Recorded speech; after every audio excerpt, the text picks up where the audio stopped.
if, as I understand it, the state of Minnesota and the city of Minneapolis are saying they can't and they ought not to be enforcing the immigration laws here in this state and in this city because those rights by the 10th Amendment are vested in us, the state and the people.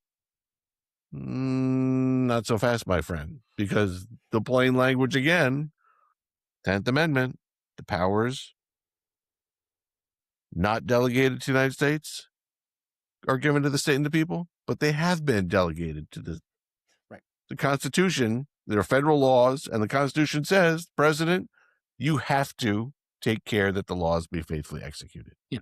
But wait, there's more as well. But wait, there's more. Because some people are making the argument, well, but there's not, but that's only Article 2.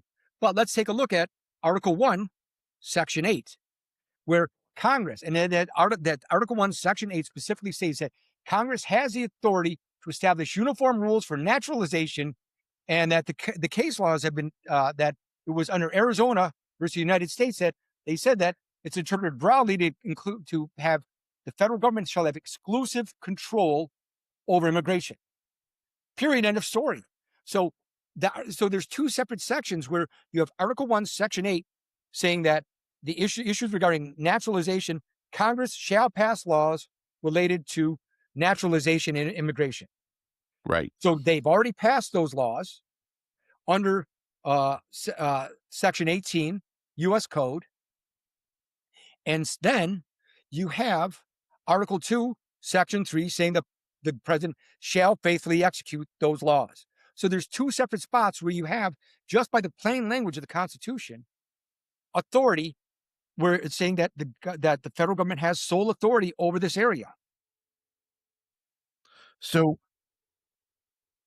let's stop here just for a second, because oftentimes with issues and cases that are, or we call cases and controversies that come up that are filed during inflamed emotional times, things get conflated. Emotions get wrapped into or try to be wrapped into the law. And the law really isn't designed for that sort of conflation.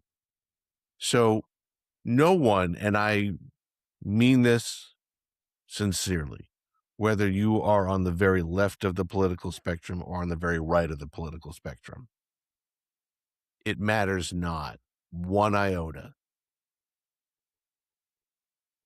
Everyone should be able to understand and appreciate that no one wants violence in the streets, that no one wants unnecessary rancor, division. Unfortunately, and I've been guilty of beating this to as a dead horse, but with the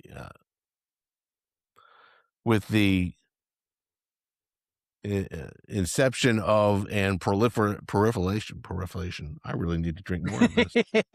Proliferation of social media, so many more gotcha accounts come up where it's all clickbait and it's all meant to just inflame and divide.